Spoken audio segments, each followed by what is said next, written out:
ஹே ஃபோக்ஸ், ஆக்சுவலாக இந்த Sony video பிளேயரை வந்து சேல் ஆகிடுச்சு. அதனால் என்ன பண்ண போகிறோம்னா, இப்போது இவன் நல்லா தொடச்சி பக்காவா பேக்கிங் பண்ண போகிறோம். ஸோ அதுக்கு முன்னாடி நல்லா துடைக்கணும். ஏன்னா உள்ளே வச்சுருந்து தூசி படிச்சிருச்சு லைட்டாக. ஸோ அதில் என்னென்னா பேக்கப் நல்லா இருக்குது.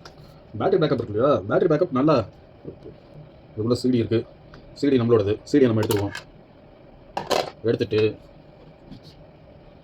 இங்கே உள்ளெல்லாம் தொடச்சிரும். லைட்டாக தொடக்கும். சக்தி கேட்டான் இதை வாங்கிக்கடா அப்படின்னு. அவன் கேட்டு ஒரு 3-4 வாரம் ஆச்சு. ஒரு மாதம் ஆகுது. சரி, இப்போ அவன் வந்து இவனை பக்காவாக இப்படி தொடச்சிட்டேன். இவனுக்கு ஏற்ற மாதிரி பேக்கிங் பண்ணணும். ஸோ இது ஒரு பாக்ஸ் இருக்குது. இந்த பாக்ஸில் போட்டு அனுப்பிச்சுட்ருவோம். கொஞ்சம் பெரிய பாக்ஸ் தான், இருந்தாலும் இதான் கரெக்டாக இருக்கும். ஏன்னா இது ரொம்ப தூரம் போகிறது. நார்த் இந்தியாவிலேருந்து வாங்கியிருக்கான் அவனுக்கு, ஒரு விசாலேருந்து. ஸோ இதை பக்காவாக இப்படி பேக் பண்ணி அனுப்பிச்சு விட்டோம்னா நமக்கு எந்த சிக்கனும் இல்லை. ஏன்னா அவனும் காசு போட்டு வாங்குறான், அவனுக்கும் ப்ராப்பராக போய் சேரணும்ல. உள்ளே வந்து சின்ன சின்ன பிட்டாக போட்டு வச்சுருக்கேன். ஸோ உள்ளே வந்து அது நகராமல் இருக்கும். அப்போ என்ன பண்ணலான்னா, ஏன்னா என்கிட்ட அப்படி தான் இருக்குது, சின்ன சின்ன பிட்டாக இருக்குது. ஸோ நம்ம என்ன பண்ணலாம், டபுள் சைட் டேப் இருக்குது, அதை கட் பண்ணி அந்த ஸ்பான்ஸில் ஒட்டி கீழே ஒட்டி விட்ருவோம். ஸோ அது நகராது. எப்படி சூப்பர் ஐடியா இல்லை? அப்படி இருக்கணும் புத்திசாலியாக. இப்போ என்ன பிரச்சனைனா, இப்போ இப்படி வச்சுட்டேன். இதுக்கு மேலே வைக்கிறதுக்கு தான் என்ன பண்ணுறது, பேப்பர்ஸ் சுருட்டி வச்சிடும். பேப்பர்ஸ் இல்லைன்னா ஸ்பான்ஸ் வேறு ஏதாவது இல்லை அட்டை அந்த மாதிரி ஏதாவது. ஓகே, ரிமோட் கிடச்சிருச்சு. ரிமோட்டை வந்து நம்ம உள்ளே வச்சிடலாம். இப்போ இவன் ரெடி.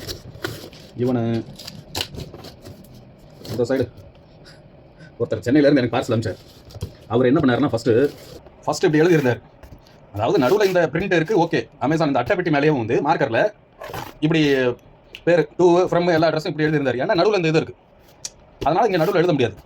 அதுவும் இல்லாமல் நான் என்ன சொன்னேன், இதை பார்த்துட்டு எங்க பாக்ஸோட பாக்ஸாக கருப்பு கலரில் எழுதி வச்சிருக்கீங்க, நடுவில் இந்த அமேசான் இதுவும் இருக்குது, கொரியர்காரன் எதை தேடி எடுப்பான். ஏன்னா இது ஃபுல்லாக பிரிண்டில் இருக்குது, நீங்களும் பிளாக்ல எழுதிருக்கீங்க, பேசாமல் ஒரு ஒயிட் பேப்பரில் எழுதி ஒட்டி அனுப்புங்க அப்படின்னு.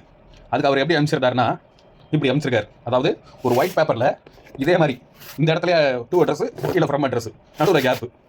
என்ன ஒரு புதுசாக எழுதுன்னு பார்த்தீங்களா? அவ்வளோதான். நடுவில் எவ்வளோ பெரிய கேப் பாருங்க. இந்த கேப் எதுக்குன்னே தெரியல. மனுஷன் கொரியர் அனுப்புறது கூட, ஆனால் வயசானது தான், கொரியர் கூட எப்படி அனுப்புறதுன்னு தெரியல போல இருப்பா.